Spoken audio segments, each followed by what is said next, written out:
Hi ಎಲ್ರಿಗೂ ನಮಸ್ಕಾರ. Welcome to my channel vibe with Shruti. ಎಲ್ಲರೂ ಹೇಗಿದ್ದೀರಾ?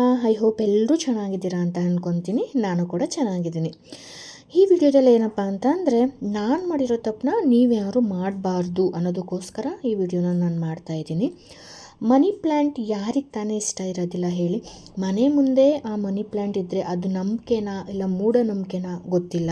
ಆದರೆ ಅದು ಒಂದು ನಮಗೆ ಬಲವಾಗಿರೋ ನಂಬಿಕೆ ನಮ್ಮ ಹಿಂದೂಗಳಿಗೆ. ಮನಿ ಪ್ಲ್ಯಾಂಟ್ ಮನೆ ಮುಂದೆ ತುಂಬ ಚೆನ್ನಾಗಿ ಬಂದರೆ ಮನೆಯಲ್ಲಿ ಆರ್ಥಿಕವಾಗಿ ತುಂಬ ಸದೃಢವಾಗಿ ಚೆನ್ನಾಗಿರ್ತೀವಿ ಅನ್ನೋ ಥರ. ಅದೇ ರೀತಿ ನಮ್ಮ ಮನೆ ಮುಂದೆನೂ ಕೂಡ ಒಂದು ಮನಿ ಪ್ಲ್ಯಾಂಟ್ ಇದೆ. ಎಲ್ರಿಗೂ ಹೇಗೆ ಆಸೆ ಇರುತ್ತೆ ತುಂಬ ಚೆನ್ನಾಗಿ ಬರಬೇಕಂತ, ಅದೇ ರೀತಿ ನನಗೂ ಕೂಡ ಆಸೆ ಇತ್ತು. ಅದೇ ರೀತಿ ಮನಿ ಪ್ಲ್ಯಾಂಟ್ ತುಂಬ ಚೆನ್ನಾಗಿ ಬಂದಿದೆ ಅನ್ನೋದಕ್ಕಿಂತ ಆಲ್ಮೋಸ್ಟ್ 8 ಫೀಟ್ ಇದೆ. ಆದರೆ ಜಸ್ಟ್ ಒಂದೇ ಒಂದು ಲೈನಲ್ಲಿ ಬಂದಿದೆ. ನಾನು ಮಾಡಿರೋ ತಪ್ಪೇನಂತ ಅಂದರೆ, ಅದು ಸ್ವಲ್ಪ ಉದ್ದ ಬಂದ ಕೂಡಲೇ ಅದಕ್ಕೆ ಒಂದು ಪೈಪ್ ಥರ ನೆಟ್ಬಿಟ್ಟು ಅದನ್ನು ಸ್ವಲ್ಪ ಲೈಟಾಗಿ ಎಳೆದು ಕಟ್ಬಿಟ್ಟೆ. ಅದಕ್ಕೆ ಏನಾಯ್ತು ಅಂತ ಅಂದರೆ, ಅದು ಈ ರೀತಿ ಸಿಂಗಲ್ ಲೈನಾಗಿ ಬರೋದಕ್ಕೆ ಸ್ಟಾರ್ಟ್ ಆಯಿತು. ಈ ತಪ್ಪನ್ನ ನೀವು ಯಾರೂ ಕೂಡ ಮಾಡೋಕ್ಕೆ ಹೋಗಬೇಡಿ. ಮತ್ತು ಆ ತಪ್ಪು ನನಗೆ ಗೊತ್ತಾದ ಮೇಲೆ, ಆ ತಪ್ಪನ್ನ ತಿದ್ಕೊಂಡ್ಮೇಲೆ ಇವಾಗ ಸ್ವಲ್ಪ ಚೆನ್ನಾಗಿ ಸ್ವಲ್ಪ ಅಂದರೆ ಇನ್ನೂ ತುಂಬ ಜಾಸ್ತಿ ಏನು ಬಂದಿಲ್ಲ, ಸೈಡಲ್ಲಿ ಮತ್ತೆ ಅದು ಬರೋದಕ್ಕೆ ಸ್ಟಾರ್ಟ್ ಆಗಿದೆ. ಮತ್ತು ಇದನ್ನು ಹೇಗೆ ಬೆಳೆಸಬೇಕು ಅನ್ನೋದನ್ನು ಕೂಡ ನಾನು ಹೇಳ್ತೀನಿ. ಅದೇನೋ ಹೇಳ್ತಾರಲ್ಲ, ತುಂಬ ಆಸೆಪಟ್ಟು ಬೆಳೆಸೋ ಗಿಡಗಳಿಗಿಂತ ಏನು ಕೇರ್ ಮಾಡದಲ್ಲೇ ಬೆಳೆಸ್ತಾವಲ್ಲ ಗಿಡಗಳು, ಆ ಗಿಡಗಳು ತುಂಬ ಚೆನ್ನಾಗಿ ಬರ್ತವೆ ಅನ್ನೋದಕ್ಕೆ ಈ ಪಾಟಲ್ಲಿ ಇನ್ನೂ ಸ್ವಲ್ಪ ಗಿಡಗಳು ಬಂದಿದೆ. ಅದನ್ನು ಕೂಡ ನಿಮಗೆ ನಾನು ತೋರಿಸ್ತೀನಿ. ಅದರಲ್ಲಿ ಮತ್ತು ಸಪೋಟ ಮತ್ತು ನೇರಳೆಹಣ್ಣಿನ ಬೀಜ ಹಾಕಿದ್ವಿ ಅನ್ನೋದಕ್ಕಿಂತ ನನ್ನ ಮಗ ಹಾಕಿದ್ದ. ಆ ಬೀಜನ ತಿಂದ್ಬಿಟ್ಟು ಹಣ್ಣು ತಿಂದು ಬೀಜ ಹಾಕಿದ್ದ. ಅದು ನಾನು ಈ ಗಿಡಕ್ಕೆ ನಾನು ಯಾವಾಗ ಕಸಿ ಎಲ್ಲ ಮಾಡೋಕ್ಕೆ ಸ್ಟಾರ್ಟ್ ಮಾಡಿದೆ, ಅದಾದಮೇಲೆ ಅದಕ್ಕೆ ಬರೋಕ್ಕೆ ಸ್ಟಾರ್ಟ್ ಆಯಿತು. ನೋಡಿ, ಹೊಸ ಚಿಗುರುಗಳು ಕೂಡ ಅದರಲ್ಲಿ ಬರೋಕ್ಕೆ ಸ್ಟಾರ್ಟ್ ಆಗಿದೆ.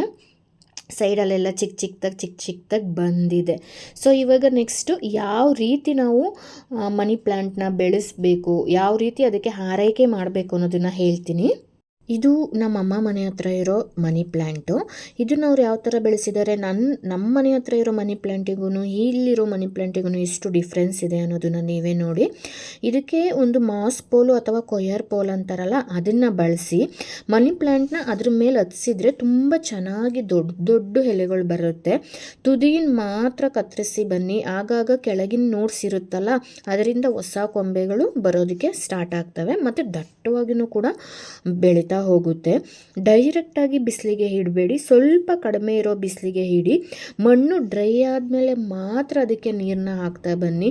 2 ಡೇಸ್ 3 ಡೇಸಿಗೆ ಒಂದ್ಸಲ ಈ ಥರ ನೀರು ಹಾಕೋದು, ಈ ಥರ ಎಲ್ಲ ಮಾಡೋಕ್ಕೆ ಹೋಗಬೇಡಿ. ಯಾಕಂದರೆ ತೇವಾಂಶ ಇದ್ದಷ್ಟು ನೀರು ಹಾಕ್ತಾ ಬಂದರೆ ಅದು ಕೊಳೆಯೋದಕ್ಕೆ ಸ್ಟಾರ್ಟ್ ಆಗಿಬಿಡುತ್ತೆ.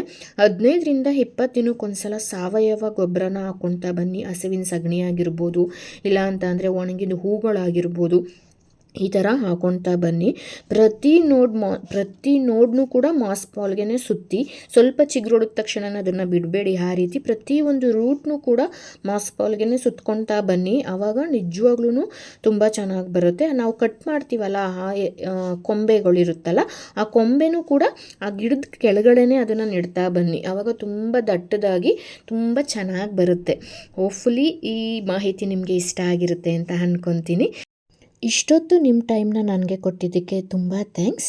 ಅದೇ ರೀತಿ ಈ ಮಾಹಿತಿ ಇಷ್ಟ ಆದರೆ ಸಬ್ಸ್ಕ್ರೈಬ್ ಮಾಡ್ಕೊಳ್ಳಿ. Thank you.